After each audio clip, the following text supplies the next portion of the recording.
Let me fucking scoot back a little so I don't punch the microphone. Hey, come listen to our podcast, yeah. Please listen, it's a hitch. If you don't listen to our podcast, yeah, then you are a bitch. Maybe that one. Welcome to Filmoscopy, a show where three bros discuss movies, and we're really rich and famous, and we have lots of listeners, and we get so much pussy. And that's an explicit that immediately at the beginning of the episode.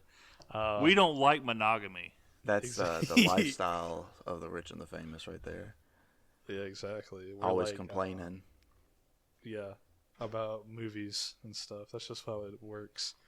But today's episode is over Kung Pao Enter the Fist, the long-awaited movie for us to review. It's not. Is it Enter the Fist? I thought it was Tongue of Fury. No, that's the sequel. Okay. Which never came out because this movie was critically panned. I wonder why.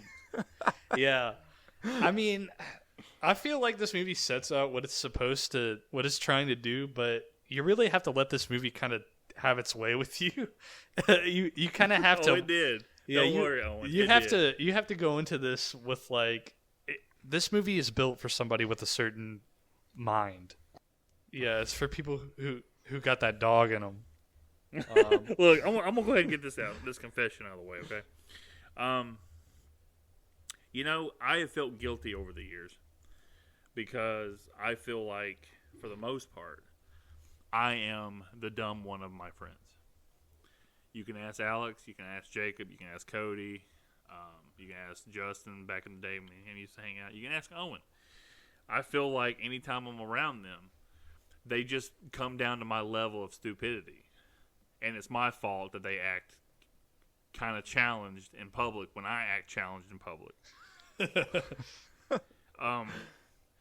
But watching this movie was the first time in my adult life where I just kind of sat back and thought, maybe it isn't all me.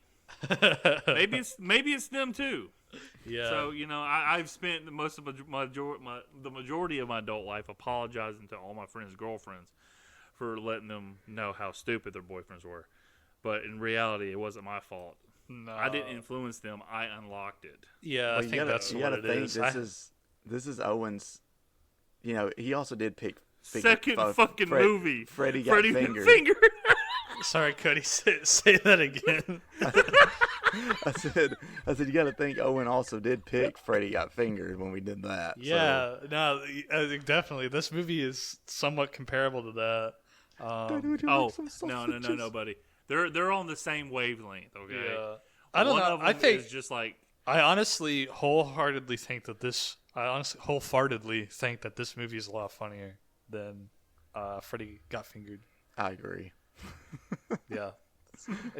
Freddie Got Fingered's it's dumb, but really the only parts I can remember laughing at are anything with what's his name in it? Rip something Torn. Yeah, Rip Torn.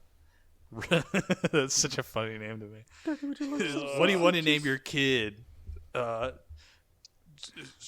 Rip Scratch. I don't know. Can't think of anything funny. But yeah, I think this movie's funny. I haven't introduced who we are. I'm Owen. The next guy's Lance. Say hello. There we go. There we go. That's all he needs to say. And then the next. Oh, okay.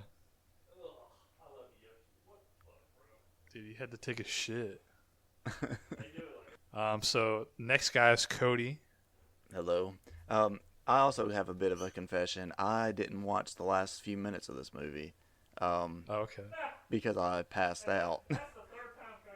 The last few minutes of this movie are kind of worthless though, because it's just like a fake setup for the sequel, pretty much. Basically, the last thing I saw was when the weird spaceship came along. That was the last thing I remember seeing before I just passed out. Now, to be fair, I didn't get home from that concert until 1:00 in the morning, and then I was up about 6, so I had not had a lot of sleep. But yeah, I just thought I'd put that out there so whenever I give my opinions on it, you all know that the spaceship was the last thing I saw.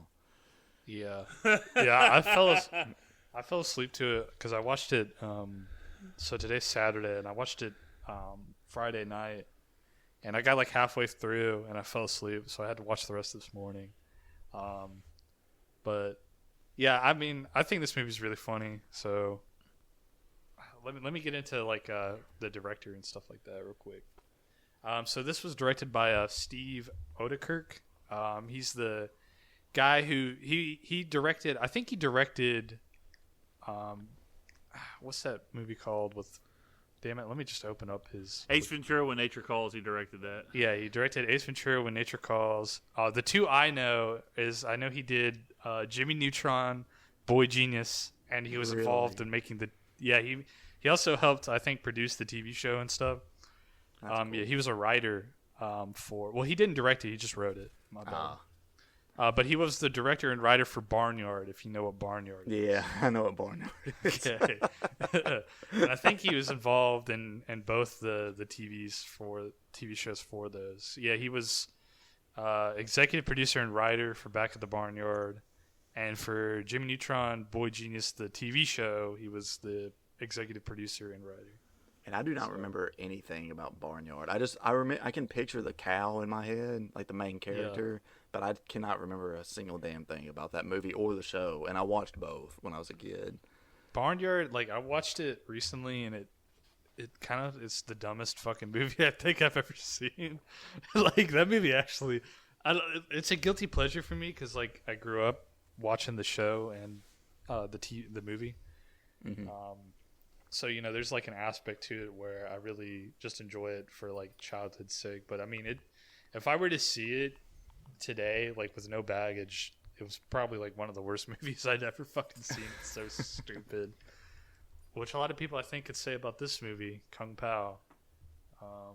I know when this movie came out, it was absolutely trashed critically. As it should be. Yeah. Like, if you go onto Rotten Tomatoes, a lot of the reviews are really funny to read because it's like, I mean, some of them are wrong because I saw one guy, he said, like, oh, it's just flatulence joke. And I'm like, dude, there's one fart joke in the whole fucking movie, dude. Come on. Like, you obviously didn't watch this masterpiece with its. But yeah, I mean, if you want to have fun, I guess just go through the Kung Pao Enter the Fist reviews for Rotten Tomatoes and just. See people really upset about this stupid ass movie that is about absolutely nothing. Yeah, it's gonna be hard to cover the plot of this movie. Yeah, the plot. I picked up on the plot this time around, but I remember the first couple of times I watched it, I literally could not remember what the fuck the plot was because it doesn't even matter. It's literally just bits. This movie had a budget of $10 million and it made $17 million in the box office. Wow, that's surprising. And it was released in 2002, which explains all the poor cow CGI and the Matrix reference. The cow scene fucking sucks, by the way. Yeah, when that came up, I was like, oh my god. It goes on for too long. And there's only one part in it that's funny. And it's when the cow, like, fucking, the chosen one gets knocked onto the floor and he's, like, face down, like, in a supine position.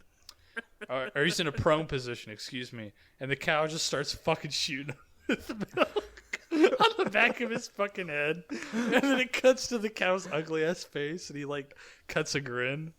That's the only fucking part. And it cuts to him. He's got a milk mustache. It's so stupid. Oh yeah, that part is kind of funny. But the rest of it goes on for too long. And it's the worst fucking thing I think I've ever seen in my life.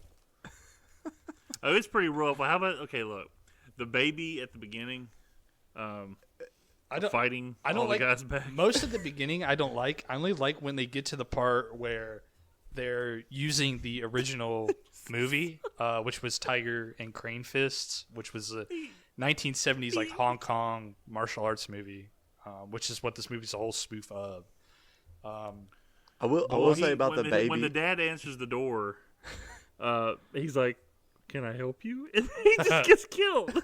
I will say about the baby scene did get a chuckle out of me, not during the fight, but whenever it gets outside and it's like rolling down the hill, because it's like It just kept rolling. The only part of that that's funny, and it's not even that funny, is so the baby rolls down the hill, and you're like, okay, yeah. But then the lady stops and picks it up, and it's like, oh, so cute, so cute. There you And go. puts it down the hill again. No, she goes, okay, bye now. And she puts him down, keeps on rolling. And that's the only part of that joke that's really funny, is just And her then- picking it up. And then because the baby rolled down all those rocks, it turned him into a white man. Yeah, he went, whoa, whoa, whoa, whoa, no, no, no. Yeah, and I love how you can tell it's obviously just like a baby doll. Oh yeah. Like there's Well, no fucking. something funny that this movie does is like it constantly like loops footage, and they do it during that baby rolling scene because like it flips over a rock like the same exact way at least 3 times, and it's just them looping the same small clip. I've noticed them looping footage mostly through when they use the original movie. Yeah. But also sometimes in the original stuff that they shot. If you look at the behind the scenes and just kind of how they made the stuff, you see that they like were recording gibberish lines and then they would dub it over. Mhm. And they would also, of course, they also dubbed over the original movie, but when they inserted themselves in by chroma key or whatever the fuck it's called. Sorry, I just thought of you talking about them dubbing over. There's a part where the dog barks, and like it barks, and then the sound comes like 2 seconds later. Yeah, that part's great. The dog barks visually, and then it lays down, rolls over, and then you hear. That's spoofing like the Japanese Godzilla movies where they English dub it. It's and just it would be like the bad English dubs, and there's like the one where he's like, "I implore you reconsider," and he's like fucking screaming at her. Well, there's that one guy too. I think it's early on when the chosen one first goes to like that place that he meets like the master or whatever. Reconsider. Okay. Yeah. Yeah, It's yeah. Betty. There's the guy that's like talking, and it's just like silence, and as he's moving his lips and everything, and then like right he's at like, the "I end, don't it's just like- yeah. Yeah, no, the guy goes up to him. And he's like, they look at the chosen one, who's played by Steve Odekirk, and they're like, "Who?" One of the guys is like, "Who's that guy?" And then the guy has like a whole fucking conversation, and then like once he he fucking talks for like a solid minute, like visually, and then like half a minute, like a minute through his entire dialogue, he goes, "I don't know," and then he stops talking. It's so dumb, but it's like My favorite bit in this movie is when he goes into like the store to buy the pound of nuts, and the guy behind the counter's like looks at him like really You like, want some happy. nuts? And he's like that's a lot of nuts. And he's like, and then like the guy like the chosen one looks back up at him like, what the fuck? And then he goes, "That'll be $4, baby. You want fries with that?" Then my favorite bit. like they superimpose the hand opening the cell phone in front of the footage or whatever. Yeah. It's like- I love how you could tell so distinctly. But yeah, so I guess the plot of this is really thin, and I don't think it's really supposed to matter. It's just generic kind of filler, just to have like all these stupid jokes thrown in here. But it starts out. I think the original, you can kind of tell what is shot originally, like that they shot, and what's actually like, the original movie that they stole, or not stole, but took from. Yeah, because the stuff from the film that they're spoofing has like a it has like a distinct like It's all visual bloomed. filter over It's it. bloomed out. Like the bloom, anytime there's a white light on it, it just like shoots across the screen or something like that. So you can really tell. But I think the first part of this movie, including the first fight where you get introduced to like the chosen one as an adult, where he goes, "I need beaver checks." I think that they shot that as well. I always thought that fight was kind of dumb. I'm really hard on this movie. I'm always really outwardly hard on this movie because there's a lot of shit that I'm like, oh, okay, this stuff's stupid. And then until you get to the good stuff, which is just the bits where Like the funniest part.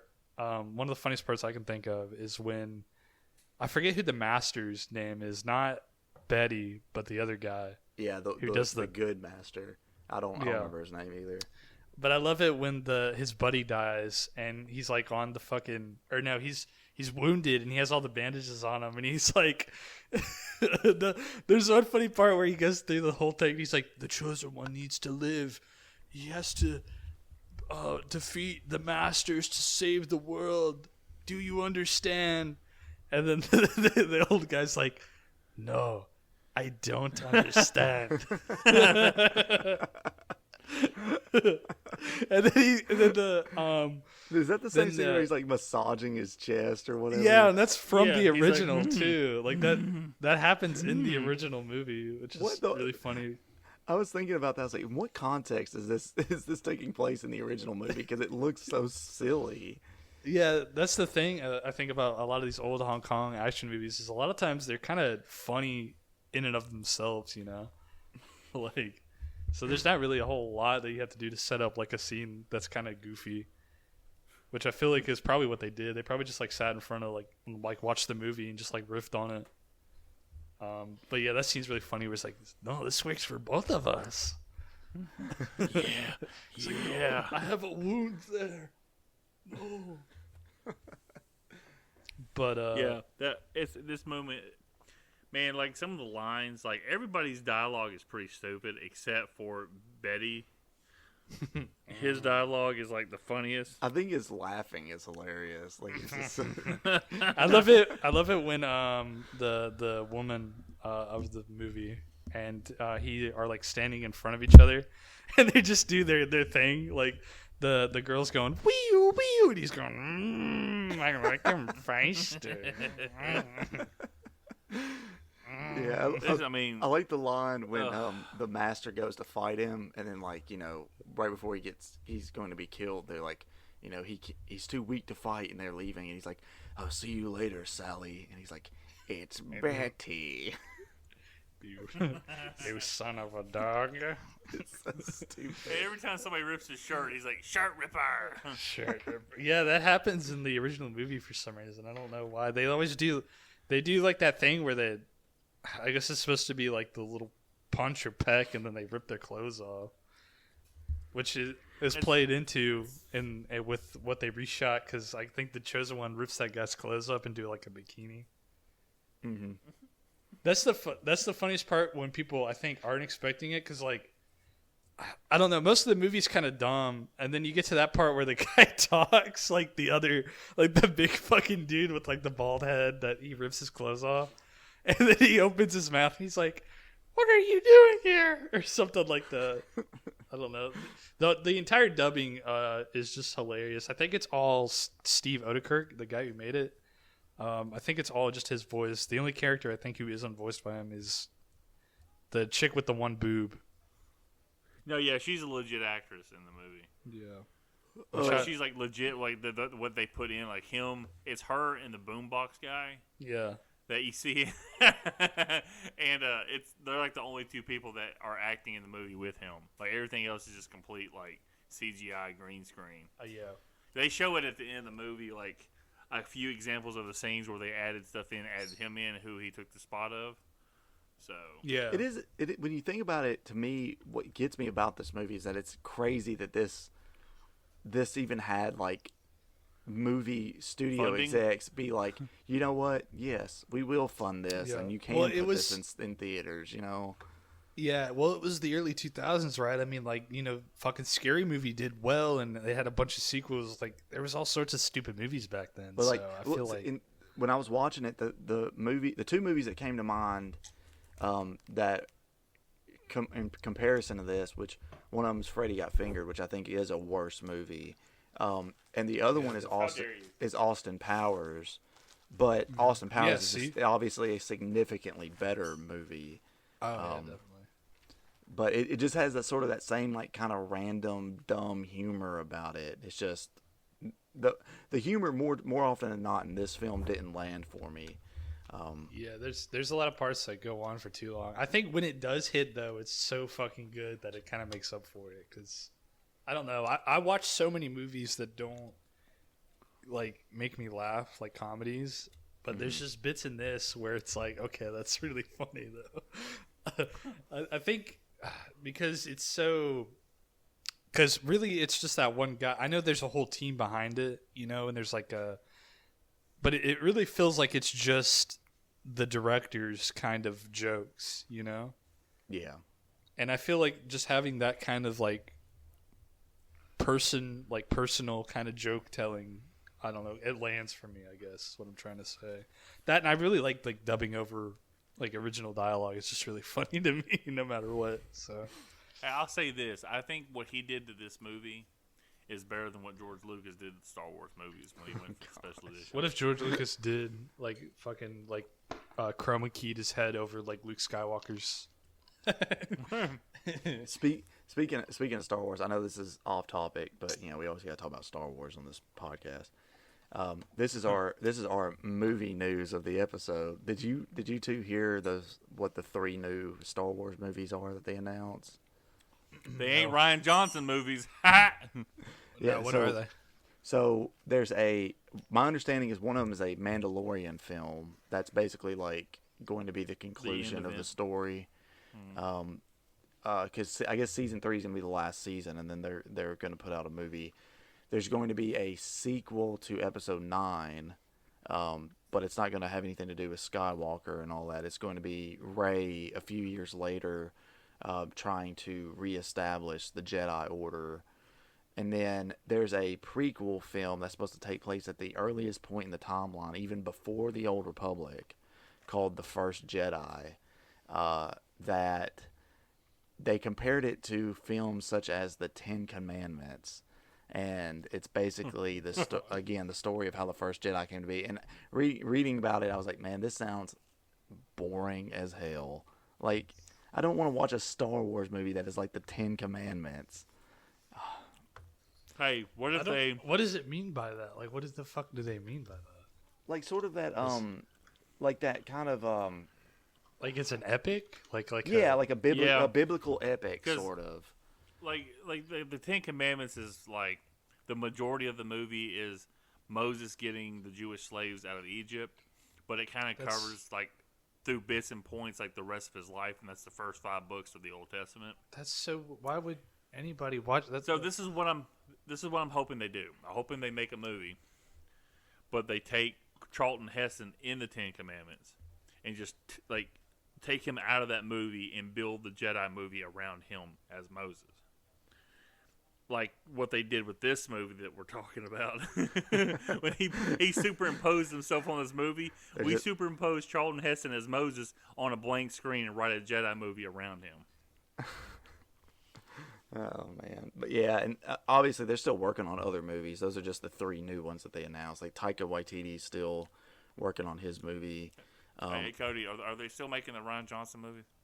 I don't know. The only ones I know of for sure that aren't happening anymore. There was talk about Jon Favreau making a movie, or no, not Jon Favreau. Patty Johnson. Kevin Feige. Was allegedly going to make one, and like they were interviewing some executive, and she was like, "Oh yeah, that's never happened." Like it was kind of mentioned, but he's never brought an idea forth for it, and then. I think there were leaks because he's such a comic book nerd and he doesn't want any pussy from the Star Wars fans. Well, my guess he's probably too busy with Marvel to worry about doing a Star Wars movie. But well, seeing how Marvel's kind of dropped off, he might have to be worried about Marvel. And also his biggest villain for the next phase of movies just got accused of domestic assault and like sexual assault and shit. The convenient thing though, if obviously, if all this stuff is the allegations are true and they decide they need to move on from him, the fact that he is purely a multiverse villain, they could easily just be like, "Oh, okay, this is Kang from a different multiverse or whatever with a different actor," Yeah, but it just depends. I don't know. Right now, it is very much a he said she said situation. Yeah, right. I understand the physical evidence, but he also has quote unquote text evidence saying that she covered for him or some crap like that. It's all about. But it also depends on his contract with Disney too. It's all about the he said she said bullshit. cheer. And then the only other I think there was leaked that Patty Jenkins' Star Wars movie got canceled, which is a bummer because she was the one making like the Rogue Squadron movie or whatever it was. I'm pretty lackluster on the Mandalorian season 3. I haven't even watched it I yet. think that, well, okay, so I'm not going to say anything that spoils anything. This is my general feeling. You know, for the season 1 and 2 of Mandalorian was like such a high on the thing, and then we had such a like mid story for Boba Fett, which hurt a lot of old time fans like myself who love Boba Fett. Yeah, because they could have done the Mandalorian with Boba Fett, but they decided to do it with the Mandalorian, I guess. Yeah, I mean, they created this Mandalorian character. I've talked about this on past episodes. They created this Mandalorian character basing him off of characteristics of the expanding universe Boba Fett. And everybody's like, oh, he's this cool original character. I'm like, this is what Boba Fett was. They just changed the name. And I understand they were trying to do something different with Boba Fett. I don't think it worked. And the writing of that show had like one idea, and they try to spread it too thin, in my opinion. Well, this Mandalorian season 3 just feels like filler. Like it's probably not as bad as Boba Fett, but if we're talking about writing, the Boba Fett writing was like 1A bad. Mandalorian season 3 is probably like 1B bad. It's just kind of boring. In all the episodes, there's nothing that feels like it has stakes. Like, you know, tenderloin, sirloin, chuck, Filet. beef chuck, filet, Eye round. But it's like nothing has like things, you know, to worry about really. And the coolest thing is I like Bo-Katan. Hopefully Savannah doesn't listen to this episode, but I think Katie, whatever her name is pretty hot. So that's nice to look at watching her on screen. But other than that, it's like, it's just kind of. Yeah. I don't know, man. It was kind of like I haven't watched Andor. I've heard it's really great, but you know. Yeah. And I think at this time, to be honest, sorry, go ahead. Sorry. People talk about Andor like it's like basically the show that everybody has wanted out of Star Wars for a while now. Well, see, I think everybody. To be quite honest with you, I think everybody is kind of tired of the force-wielding Star Wars characters. They want the grounded characters in Star Wars. This is kind of like, you know, when 2005 hit and Batman Begins happened. Yeah, they wanted a grounded thing. I think they want grounded stories from Star Wars that is like ground level. That's what made Mandalorian so great. I think the best thing that Disney can do is just Sell kind it of back exploring. to George Lucas. Yeah, there you go. No, but just kind of explore, you know, the side aspects of the universe and stuff like that, because obviously they can't handle making some kind of, you know, space opera epic. You know, I will say this: going back, if it was a perfect world, and like I say, I'm sure Cody saw my Twitter argument with some of these idiots. When I was going back and forth, I was complaining about the changes Lucas made to the movies, and I sent you guys a group chat of that. And this guy's like, eventually he got like all upset at me. He goes like, George was completely in the right. No, he wasn't. Okay, like anybody like George Lucas, Steven Spielberg even said, like 10 years ago with that 20th anniversary edition he did of E.T., that he felt like it was a mistake to go back and correct the visuals of the movie. He's like, I'm changing their E.T. they grew up with. I shouldn't do that. So he told him to get rid of all the copies.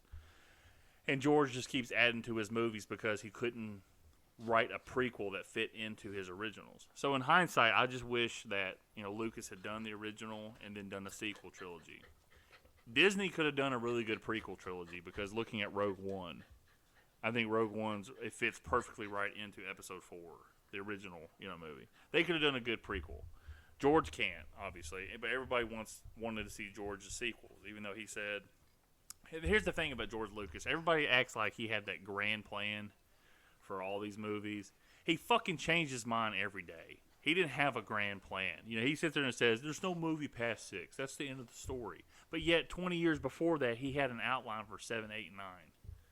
So he says. Like, Like, Yeah, that's what he says. But Disney bought that shit up, and they didn't use any of it because it was probably fucking stupid. well, that's what I'm saying. Like, Yes. well, that's what I mean by so he says, because for years it was always like, oh, well, 6 is the end, 6 is the end, and then Disney's sequel trilogy starts coming out. He's like, well, actually, I did have a plan for 7, 8, and 9, and if I did Yeah. it would have done it this way. And it's like, well, if you were going He's to like, do it, if then I why had didn't you do it'd it? be cooler, and everybody You know, would like- love it. Yeah, it's like if you had this grand plan, then why didn't you do it instead of selling your fucking company off and all of its properties? You know, like, I don't know. And what irritates the fuck out of me, though, is when I argue with people online, and it's my fault for doing this. They want to sit there and say, well, they had to make those changes to the old movies because this, like the prequel, like George had some fucking plan for the prequels. Like, oh, this is how it's supposed to be. I'm going to change the old movies. That's not how this works. If we release this podcast out into the ether, it's no longer ours. We can't go back and amend opinions. We can sit there and say our opinions changed, but we can't change this episode. That's it. It's out there. Star Wars was out there.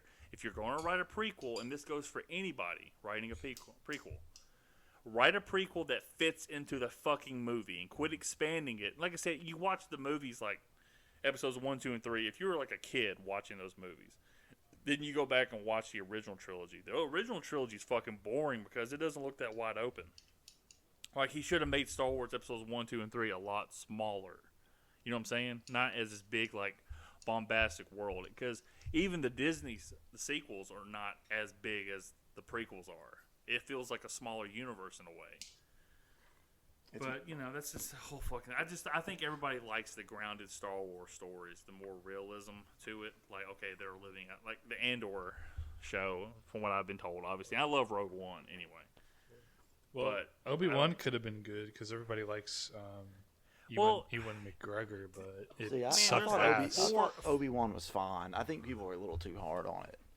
I think people just wanted... I think people expected it to be like, oh, every episode needs to have like a big-time action lightsaber battle or whatever. It's like, no. I mean, you all claim you love Ewan McGregor's Obi-Wan, and like, there wasn't really a whole lot of that shit going on. I mean...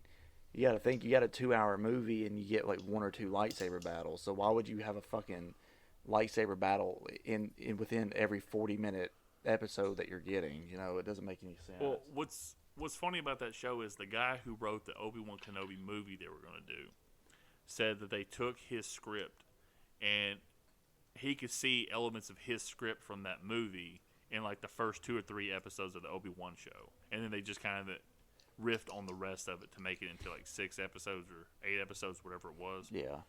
And also my argument against people wanting like constant lightsaber battles and stuff, you all do realize like that this is in the time period where the Jedi are being hunted down. Like, so he's not just absolutely going to be, his first move isn't always going to be to whip his lightsaber out or use Jedi powers because it would expose him, you know, So why when didn't he's in he hiding use all his that time. life? Why didn't he use his lifesaver? This pisses me off. You know, I will say this. I am happy that we got to hear James Earl Jones's voice as Darth Vader one last time. He said, did say after that show, that's it. Yeah. Like, he's not doing it anymore. Well, he is like 90. Like I said, I do isn't he? wish... Yeah, he's getting close to it. They're gonna And, you know, they're the gonna Boba AI his voice. Oh, they probably will. I think they've signed off on that. And like the Boba Fett thing, it's funny. You know, I had the argument. Well, every time I see it, I'll always say something on Twitter about the original Boba Fett voice versus what they changed it to. I know, mate. All You're right down- then, no, no, mate. no. But if you watch the book of Boba Fett and listen to his voice, or even watch Mando season 2, the actor who plays Boba Fett, who played Jango Fett, is trying to make his voice a little raspier and more like griddle like the original Boba Fett voice. Like, it's a mixture between the Jango Fett voice and the Boba Fett voice from the original trilogy. It's kind of cool that he does it, and I think he respects it. George is just a fucking idiot. The Force Ghost as Anakin Skywalker as a kid in Return of the Jedi was fucking stupid because you didn't see him at all on screen with the original Obi-Wan actor. So, that, yeah. I'm not going to get into that anymore. Oh, bad one. Real quick, though. Are you guys surprised? Not surprised. Do you think it's weird that Disney is having such a hard time finding the pulse for Star Wars fans. I mean, I understand the trilogy made like almost $5 billion altogether, maybe $6 billion if you add it all together. So I'm not saying they didn't make money off of it, but Marvel has never been this divisive until this last phase started. And Marvel had like 15 years before any of that happened. I don't know. I guess they just lost, the faith of the fans and stuff like that, or people are just generally fatigued. Maybe. I don't know. I don't know. Maybe Star Wars is just one of those things that's hard to like put a bunch of movies out and stuff like that. And like, I wish we had more shows. I wish they had more shows running concurrently on Disney Plus. Like, oh, we gotta wait 3 more months after this to see Ahsoka. And here's the fucking thing: Ahsoka, cool character, whatever. If you watch the original trilogy, if you watch the Clone Wars, the prequels, you don't know who the fuck Ahsoka is. Ahsoka my nuts. Exactly. That's pretty much all you can say. But like, you don't know who the fuck she is. I mean, the only reason you know that if you watch Clone Wars. And you know, the funny thing is when people talk about the changes, how they defend the prequels and all that shit. It's like, Darth Vader built C-3PO, and yet there's not one fucking interaction in the original movies between the two. It makes no fucking sense to me. And like I said, let's have Luke and Leia kiss, like deep with tongue. And wait, they're brother and sister. They're twins. Your twin sister. Like, what the fuck are we doing, George? Well, they revealed that during the original trilogy, didn't they? Yeah, I know that. But see, they kiss deep with tongue, and that's a reference for Alex with Aquatine. He's just making a point, I guess, that nothing's planned in this. Yeah, he never had a plan. He wanted to change all the shit on the fly. Yeah, or maybe all of a sudden Leia and Luke are Darth Vader's kids. Or maybe he was just ahead of the curve. Yeah.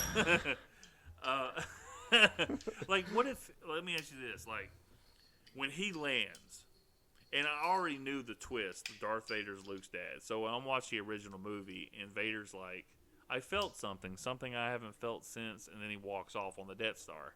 I'm immediately thinking, oh, he must be sensing his son Luke, since I already know that. No, he doesn't know who the fuck Obi-Wan. I think. Yeah, I know, but wouldn't you think he'd sense his flesh and blood, or is he that fucking stupid? Oh, it's because it wasn't planned. He sensed an erection. Yeah, he's like, I haven't felt this for a while. That's why big robo penis. That's why he walks away so fast. He has to jack off. It's like I have to use this while I got it. He's like, hold on, guys. Oh, no. Oh, it's finally working. I'll be right back. And then, hey, if you think about it, as he climaxes, Darth Vader is the space RoboCop. Shut up, Cody. I'm not dealing with this. Okay, that's the biggest thing I get in a fight with anybody is the no in Return of the Jedi that's added in. He is beating and I am I'm in the majority. Okay, everybody who has a right mind thinks it's stupid. He's just beating it. He's just beating it in a private room, and one of the stormtroopers walks in right as he's about to finish. He's like, "No, no, get out! I'm trying to beat off." If you think about it, Darth Vader is like space RoboCop. He's majority robot, but there's a little piece of like human left. He's Darth Vader. This kid I have at work, Owen knows who this guy is, Patrick. Oh, okay. Is it the Jurassic Park kid? Yeah, buddy. What'd you say, Cody? Take it back. I said, is it the Jurassic Park kid? Well, here's the thing. I told the story to Alex and Jacob in person so they wouldn't judge me. So they now know, and they'll probably laugh at the reference. He was telling me about this game he was playing. He plays these kind of weird games. But he was saying he is this king of this colony in outer space, and he's like building this thing up as he's telling me. Like what I just summarized to you in one sentence, he told me over the course of 25 minutes. Yeah. And he's like, and you get a lot of pussy. And I'm like, not with me. And I go, so Patrick, you're telling me you're a king in outer space? He goes, yeah. I go, so you're Shao Kahn in outer space? He goes, no. And I go, Patrick, look, dude, okay, Shao Kahn is king of Outworld, correct? He goes, yeah. Okay. So you are king of this colony in outer space, right? And he goes, yeah. And as I say this stuff, it's dawning on him. I'm like, dude, you're Shao Kahn in outer space. It's not Darth Vader, you're Shao Kahn. He goes, and he just looked at me and just stopped talking like I ruined his whole thing for him. He's like, actually, Lance, Shao Kahn is not a king. He is an emperor. Thank you very much. What is the difference between a king and an emperor? An emperor owns many kingdoms. A king only owns one kingdom. Interesting. Huh. Also, what is the... Okay, we got to tie this back into the movie. Because he says something, Betty does say something. He goes, what do you get when you combine this and this? And they all look around and he goes, my ass. I don't understand. I didn't understand the joke. I don't think it It was no joke. I don't think it is. Yeah, just people laugh at it because it's fucking dumb, I guess. It's not a joke. It's just like, what do you get when you combine a duck with my fist? And they're like, looking around, he goes, my ass. And It's a bungee cord. I think it's a bungee cord with a horse or something. Yeah, I think you're right. I remember the bungee cord part. I was sitting there thinking about it after he said it, like, I don't understand what that means. I laughed at it, though. I love it when he goes, enough, and it cuts to the chisel, and he's like, what the fuck?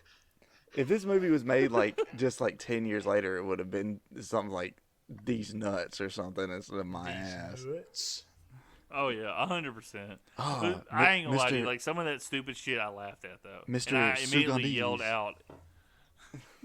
Is it Mr. Sugandese. Mr. Sugandese. I ended up... Sugandese tribe. Like, when I would laugh at this movie, I immediately yelled out, this is so stupid! Like, a self-defense mechanism guarding myself. Like, I can't be this stupid that I like this movie. I still love this movie. There's parts of it that are really funny. I mean, this is no judgment. I'm just saying, like, you know, I was absolved of a lot of guilt when I watched this movie, when I realized that, okay, maybe they are challenged, all my friends, and I'm just unlocking a little bit of it when I'm around them. I'm not actually, like, influencing them to be challenged. We haven't talked about the best character, Wimp Lo. Who in the fuck is that? He's the guy with the squeaky shoes that they trained wrong on purpose. We trained him wrong on purpose. As a joke. Yeah, I love how he's like, I have blood on my face, making me the winner. Or no, he's like, Every time he runs, he's like, it's like squeak, squeak, he's squeak, like, I'm squeak, bleeding, squeak. making me the victor. You with the squeaky shoes again. We trained him wrong on purpose. Every time, even when he hits the wall, when he does the flip, you hear it, ooh, He's from like, the shoes. I rock and roll all night long. Sweet Susie. Oh, God. Yeah, he has some of the best lines. That's really what this movie is. It's just really quotable. That's what's so good about it. But I gotta say, Betty's my favorite character. I'm gonna go ahead and get that out. Who? Like Betty, the bad guy. Oh, Because Betty. he's just like, he's swinging around that fucking chain with the metal claw fist at the end of it. That's when I discovered. He throws it at the guy. That's when I Go ahead. discovered something about the Iron Claw. It really hurt. It really hurts. I love it when he throws it. He hurts, goes, man. I know what you're thinking. I could have moved out of the way and then uppercutted him. Yeah, he's like, Or I B, could. taken it to the fist and died. He's like, I could roll. B. He's like, I could roll over and do a crouching backwards flying kick. Or B, I could take the claw to the face, roll on the ground, and die. And then it plays, and he's like, should have went with A. Chicken go cluck, cluck, cow go moo. that part was I say that shit like in real life. Like, I'll say that shit out loud. I'm trying to think. There's one quote I do say in this movie, like day to day, like commonly, but I can't remember what it is at the moment. Oh, God. I wouldn't admit it in public, Owen. Just stop, okay? I think it's the Taco Bell thing. Taco Bell. Product placement with Taco Bell. That was pretty funny, though. But yeah, this. God, this movie, there's just not anything to talk about in this movie. I mean, yeah, it's just dumb. It's only like an hour and 20 minutes long. I really didn't think that we were going to really deep dive into it. I even watched like other people talk about it, and they only talk about it for like 20 minutes. That's really why we had to not get a that. lot. That's why we had to get that Star Wars padding in there. Yeah, that's what I'm saying. And that's why I Hey, was fine let with it. Let's pad this real quick with a little Mortal Kombat talk. Owen, do you know who... Owen, Owen and Cody. Sorry, I was saying something in the middle of my mouth and my mustache rolled in my mouth and I started licking it. I'm like, I gotta stop this. Okay. Do you guys know? Owen probably won't give a shit who this guy is, but Cody knows who he is. Over the WrestleMania weekend, a certain WWE superstar was talking with some movie heads in Hollywood about roles, and one of the roles he is, potentially going to try out for is the Johnny Cage role in the next Mortal Kombat movie. Do you want to take a guess at who this actor is? And you said it's a WWE superstar? Yes. No cheating. I'm not. Just take a guess who you think it would be. Can I at least get a hint as if it's an old or a young guy? I'll give you a hint. I'll give you two guesses because there's actually two of them. The first one that comes to mind, and they're all about the same age. The first one that comes to mind is Austin Theory, but I feel like that's not right. No. One of them's got blonde hair, the other one's got brown hair, and they both have it spiked up. I have no Is idea. it The Miz? The Miz has talked about wanting that role as early as like two years ago when the first movie came out. Right. So he is one of them, but the other one is a superstar that there's some controversy around right now. Blonde hair, spiked up. Cody Rhodes. Yep. Really? For Johnny Cage? Mm-hmm. That's interesting. Why Why is there controversy around Cody Rhodes right now? Oh, because him getting beat at WrestleMania. Oh yeah. Did you see Triple H said something like, "Here we go on another." The story never ends. It's like it's just the first chapter of the story. It's like fuck off, man. Here's the like, thing. Jeez. Now I understand. Okay, I don't agree with it. I know Owen's completely lost. We'll fill you back in just a minute. I'm lost. I'm lost. Exactly. Anybody out there, you should check out the Linkin Park song "Lost." It's beautiful. Anyway, I understand why the WWE did not give Cody Rhodes the title now. I, in the moment, was cheering for Roman Reigns because everybody was cheering for Cody Rhodes. That's just me being a contrarian. But they didn't want Cody Rhodes to come in, and I think missing the time that he did, which wasn't his fault when he tore his pectoral muscle off the bone on his chest. Yeah. And he had to go get surgery. I don't think it's his fault, but that kind of probably killed some momentum for him. But they didn't want somebody coming in with the quote unquote outside aura. They want to build this guy up as their own. I mean, this is the same company. He's been there for a year at this point. Like, dude, I agree with you. Here's the thing: this is the same company that brought Sting in. After all these years of waiting, like 25 years, he debuted in 88. He debuted in 86 and made it to the company in 2015. And they had him lose at WrestleMania to Triple H. yeah. When that wasn't Like, even the this is match that fans fucking wanted out of it. No. And Cody Rhodes. This is the same company, and Triple H is a part of this. Let's not pretend that. And also, or let's just not forget that Cody Rhodes, he left the company because WWE was basically like treating his career like a joke. He hated the Stardust character. He wanted out, and they wouldn't let him out of it. So what the fuck is he supposed to do? Just sit there and be like a fucking second-tier joke character the rest of his life? Yeah, he made the right decision, but they're going to make him work for it. Yeah, well. But meanwhile, what they don't understand, what they don't understand is like, well, the fans will keep watching. Look, you have this built up. This was set up for Roman to lose to Cody. And to be honest with you, I don't think they have an idea of what to do if Cody wins the title, because Cody is like white hot as a babyface selling merchandise. Mm-hmm. The only thing I think they could do is if Cody won and then turned him heel, but they're not going to do that, and they weren't going to sit there. Like I said, Roman is it's like 50-something days away from hitting 1,000 days with the Universal title, which is like the third longest world title reign in WWE history. Yeah. So they want him to get to that, but it just sucks. Like watching it, I'm like, man, okay, you should have had Cody win. But it's one of those things. It's like it's the whole WWE thing. We don't want an outsider to come in and win. Yeah, well, it's and they think it's enough. It also doesn't. I wonder where the fuck things are going to go now that they've sold the company off to the same people that own UFC. That's not going to take place for like another 8 months at the earliest. And like it seems like everybody's theory of Vince McMahon forcing his way back into the company to sell it ended up being correct. You know? Yeah, but he signed a deal up. Like, there's the thing on YouTube. Well, they have a website you can sign up for. It's called Fightful, and I don't like Sean Ross Sapp. He's the main reporter of them. He's a douchebag. I got kind of quote unquote exposed on Twitter by him because I was making a comment about the Chiefs because he's a Bengals fan. So, but it worked out. But he is a very good reporter. Like, when it comes to backstage wrestling shit, I would take his word over anybody else that reports it. So he does this thing on Fightful, and they do a lot of YouTube shows where he talks about the news.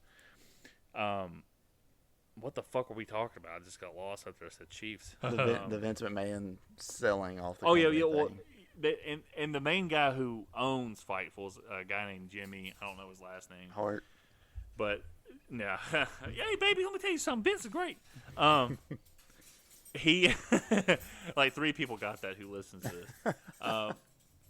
But no, he's kind of got like a legal background. Hey Yoshi, stop! This little bastard's rattling the cage because he's mad. Despite all his he rage. just kind of has a legal like background. He was talking about like, okay, this is what the damn story looks like. And what it looks like is Vince forced his way out because this is not a cash sale. Hold on a second. I'm going to let this motherfucker out of the cage. I can hear her rattling. Despite all my rage, I am still just a renegade. He is a fucking kid. And he doesn't get the attention, he's mad. But he said that the way they did this sale, that it's completely stock, like a stock option sale. So the people that are buying the WWE, which is a company called Endeavor, they're buying like 11... Like, they're buying like 51% of the stock through other stock. So it's not even a cash sale. So they're not out any cash. Yeah. And what some people are thinking, Vince is so old. Vince is now going to be in charge of the creative again. Yeah, because they'll probably die. And Vince soon. got himself back into power. But he said, after they get to the first rounds where they start voting board of directors and, like, everybody else involved in corporate, that Vince will probably be voted out in the first round. Yeah. So Vince will be probably gone by then. But, it just sucks. Like I said, everybody was happy. Well, WrestleMania is about sending the fans home happy, and that wasn't what that is. Yeah, and every time I try and jump back in to like try and get into it again, I'm just so like bored by the fact that Roman Reigns is still WWE champion. Like, do they not understand that shit gets extremely old when it's just like, oh, yeah, of course the guy that held the fucking title for 900 days is going to still hold the title. So, like, what's the fucking point in even building any kind of anticipation for a match? Yeah, like I said, that was a big bummer. And, I'll say this. I think Roman Reigns is a damn good worker. Like, in his matches, he's not boring whatsoever. It's not watching. Let me tell you something. You want to go be bored? Go watch 2003, 2004 Triple H, which it took Triple H like 15 years of them saying on TV that this guy's a great worker for people to actually start believing it. Like, he's very fucking boring. Yeah. Roman Reigns isn't that. And I understand that people get tired of the whole Roman Reigns shit. But this isn't Roman Reigns politicking to keep the title. This is just creative. Triple H was politicking to keep the title. Oh yeah, back I then, know so it's Triple a H, little different. and I understand that. I'm not saying it's a Roman Reigns problem. I'm saying that it's a WWE creative problem because Yeah, I think they just like having people like get mad about it and stuff like that. Like I said, I told Alex I'm like objectively just watching wrestling now. Like I don't have a favorite. Jeff Hardy just came back after his legal difficulties, if you will, at AEW, so I'll be watching his stuff on AEW, but everything else I just kind of watch it objectively because I don't have a guy anymore, So it's other than that, it's just kind of, it sucks. Cody Rhodes should have won. In the moment, I was happy that Reigns won because I like Reigns and everybody was cheering for Cody, but it felt too predictable. But at the same time, WWE thinks that, like, oh, we can do it better, we can build them up better. You fucking gave them Stardust. yeah, Seriously, he was having a feud with his brother, and no offense to Goldust, who's a phenomenal worker. By the time they were feuding, Goldust was a mid-carder who was used to get beat all the time. Yeah. And you had a feud with him with Stardust, and It's just fucking stupid. I don't know. I mean, I don't feel like watching it that damn long. yeah. I mean, like, what? I don't want to invest another year just to wait for Cody Rhodes to potentially win the title from Reigns, and for potentially the creative to lose interest and try and shift focus to someone else at some point anyway. You know what I mean? Like, I think it comes down to like they don't have a plan for when Cody wins the title, quote unquote, in WWE, like back in the 60s and 70s. So think about this: Bruno Sammartino held the title for 11 years. He held it 7 years one time, 4 years the other time. Everybody loved him. It was quote unquote a babyface territory, and Hogan won it. He held it for so long, and then Randy Savage held it for a year, and then Hogan got it back. Then Warrior won it, and then it was always a babyface. Now it's a heel territory where the heels are running the title. It's just easier to write a story if the heels are the champion with the babyface in it. They don't have anything satisfying for the babyfaces once they win the title. They did it with Warrior. He was given retread people. They did it with Jeff Hardy years later when Jeff won the title as a babyface, and they had nobody there for him. They didn't trust him with the title. They're doing it with Cody Rhodes. When Daniel Bryan won the title, he had a fucking feud with Kane, and then he got hurt like 2 months later and had her forfeit the title. So it was just unsatisfying. The only babyface champion they've had is like The Rock and Stone Cold, and that's because they were fucking two of the best of all time to fucking do it. And, it's just fucking, I don't know. Wrestling is so fucking weird, as a fucking story. So, let's not forget the time that Triple H dressed up as Kane to have sex with a corpse.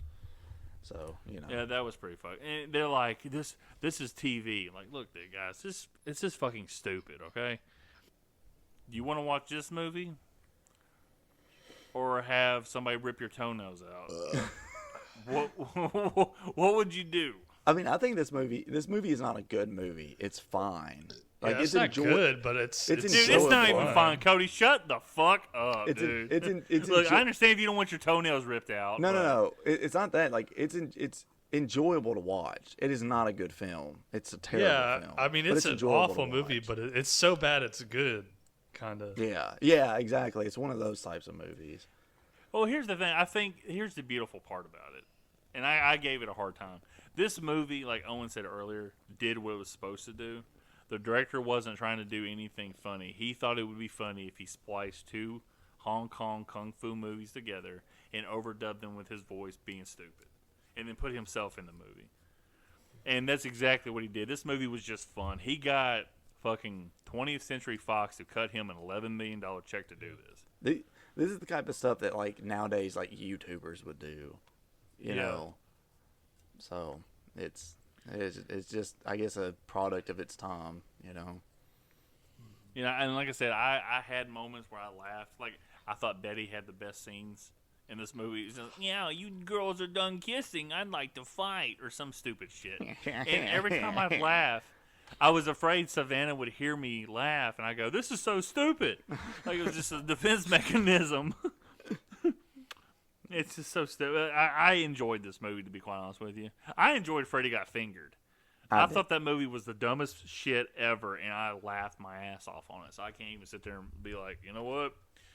This movie, I'm too good for it. No, I laughed. I couldn't help it. Yeah, I think Freddy Got Fingered's only funny when we were talking about it, but when I watched it, I was like, oh man, this is dude. No, I physically was like rolling around when he was doing the "Daddy, would you like some sausage?"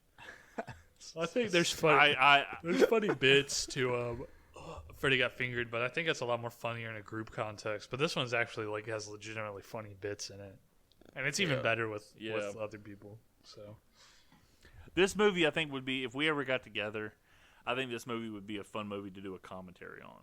Yeah, or just to watch, or something. But yeah, I mean, we tried that fucking on Space Jam, and that didn't really work out. But we know what we're doing better. But this movie's it's got some funny ass moments, and like I said, this dude has written some good shit.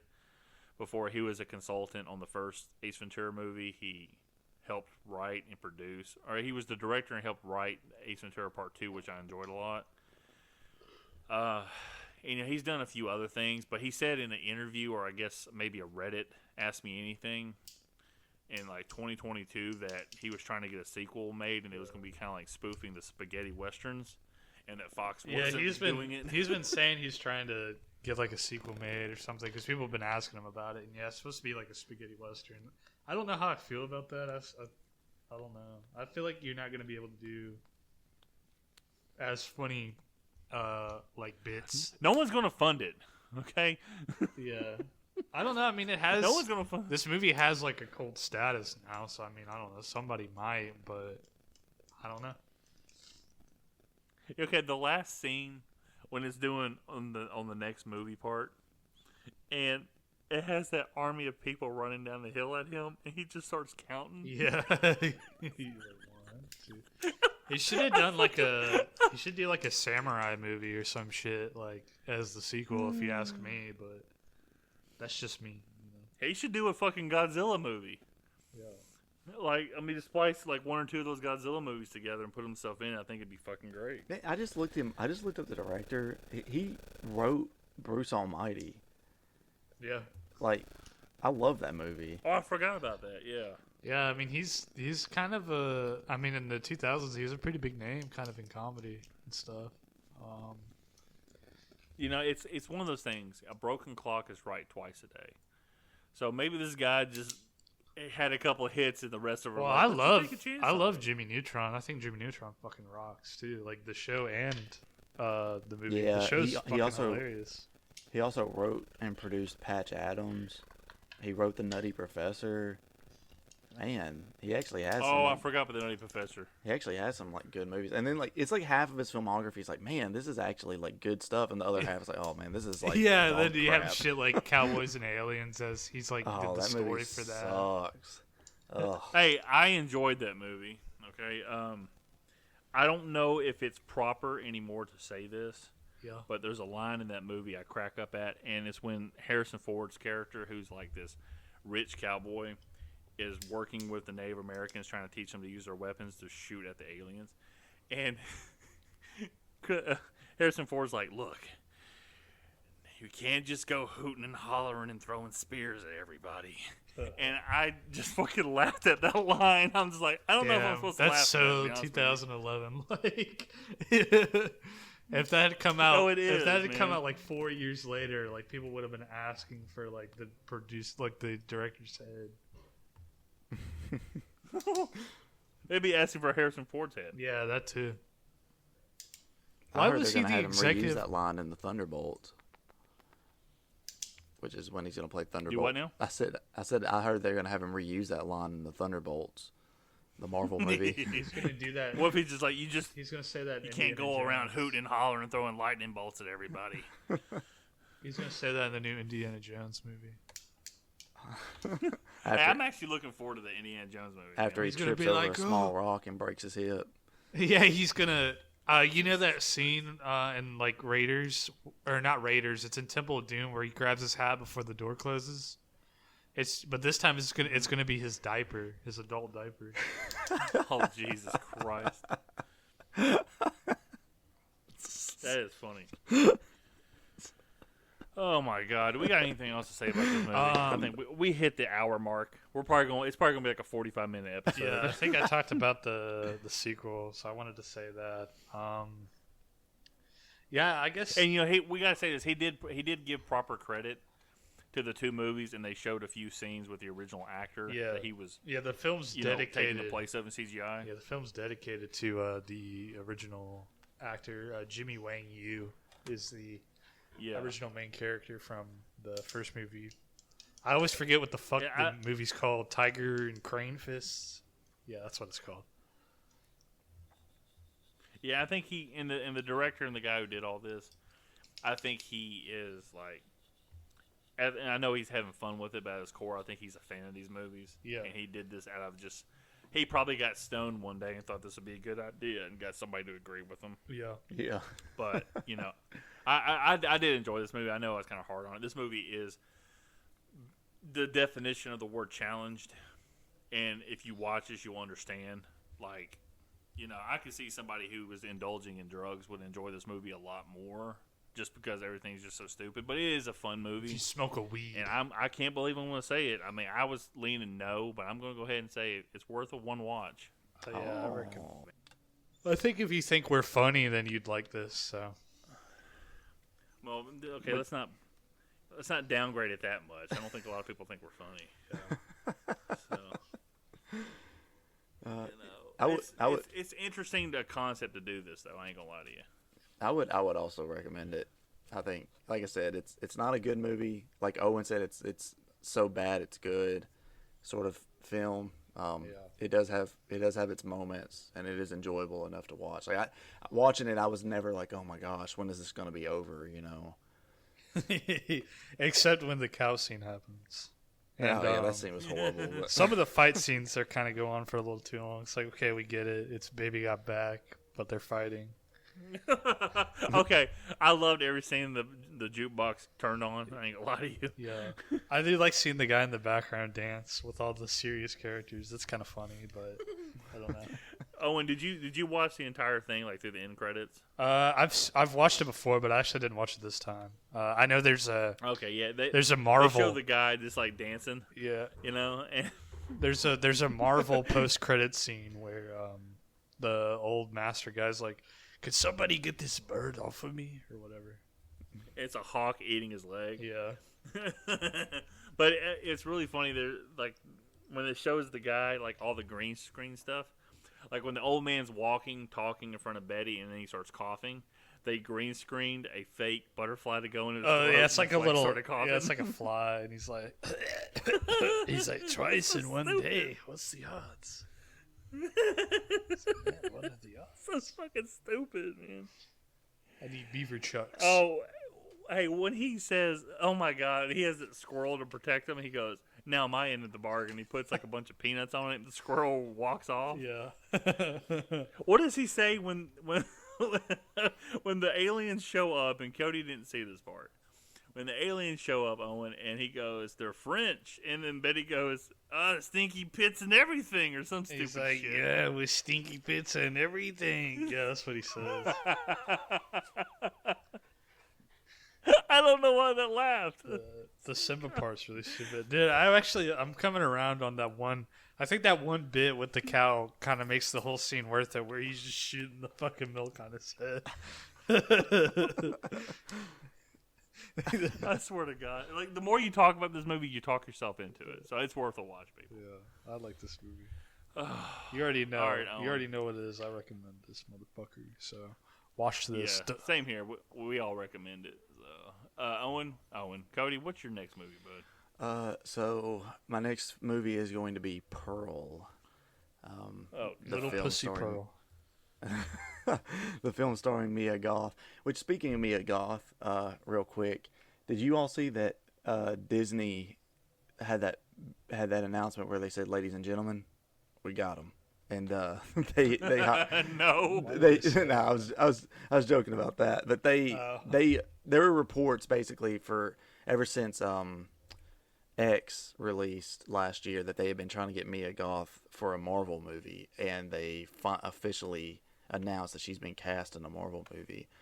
And knowing her history of horror films, can either of you guess what MCU movie she's going to be in?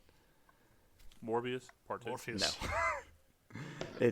She's going to be in Blade, and the belief is that she's going to play Lilith, which I am extremely excited about. But anyway, yeah, my next. Real quick. Yeah. Oh, go ahead. Go ahead. The Pearl thing. No, yeah. So yeah, that's it. My next movie is going to be Pearl. So. Okay, and we're gonna the intro music to that's gonna be a song from Pearl Jam, probably. Owen and Cody, have you guys seen the reviews to Renfield? I haven't. No. For what? It's actually got Renfield. It's a comedy horror movie. It's got Nicolas Cage. It serves as it serves as a direct sequel to the original 1931 Dracula movie. Yeah. And it's about Renfield trying to get away from Dracula in an abusive relationship. Huh. And it's pretty funny. It looks pretty funny in the trailer. It's not enough for me to go watch it. And they said it's got like a 63% on Rotten Tomatoes. So a lot of people like it. So it's strange. Did you guys? I sent you guys a trailer. Did you watch the trailer to that voyage of the last voyage of the Demeter No, movie? I haven't. Okay. Well, that's based on the chapter in the Dracula novel where he's on the boat and he does not look like Dracula, like black hair, all charming and stuff like that. No, he looks like a fucking huge vampire bat. It actually looks pretty good. So if you guys get a chance, Yeah, I'll watch that. check trailer. out that trailer. So I know next weekend I'm gonna try and go see the Evil Dead movie, which the last I saw it was still sitting at a 96% on Rotten Tomatoes. So I try to find someone to go with me, but it looks like I'm probably just gonna go by myself. So well, Cody, not everybody has the luxury of being off Saturdays and Sundays. So, Oh, Cody's like, you guys, I'm on that adult shit now. I'm actually off on the weekends. I'm on adult shit. NGL, bro. But yeah, then after Cody's movie Pearl Jam, we are going to be doing Heartbreak Ridge. We're doing. And then you'll find out in a month like what Owen's movie is going to be because he's not going to think about it for the next month. Yeah. So. Hell yeah. Hell yeah, bitch. That's so ironic. Yeah. Anyway, well, everybody, thank you for listening to Filmoscopy. If you get a chance, follow us on Twitter at Filmoscopy Pod. Follow us on Facebook at Filmoscopy Podcast, I think. And come see our little pussy pearls live. Oh boy, that might be assist, Owen. Anyway, trying to think what else. What's our other socials? Like anything else? That's it. Those two. Yeah, that's on it. Spotify, Anchor. Anchor's owned by Spotify, so I guess we should kiss Spotify's ass now. Well, I mean, obviously, so- if you're listening to this episode, you already are listening to us on some sort of podcast service, so no reason to. Yeah, but we're on iTunes, dude. If you go like, "Hey Alexa," or what's the other thing? Siri. Yeah, hey Siri, play Filmoscopy Podcast. Motherfucker, we pop up. It's amazing. We just have to hope that people speak and are like, "Hey Siri, play Filmoscopy Podcast," and it plays ours instead. Oh, man. Look, why don't they make a movie based on Zangief from Street Fighter and his childhood in the USSR? It seems apropos, don't you think? Like, Zangief is the guy we need to save everybody from Putin. Yeah. So, Anywho, I'm out of steam. Yeah, me too. Bye, everybody. Thanks for listening. All right. All right. Bye. Bye-bye.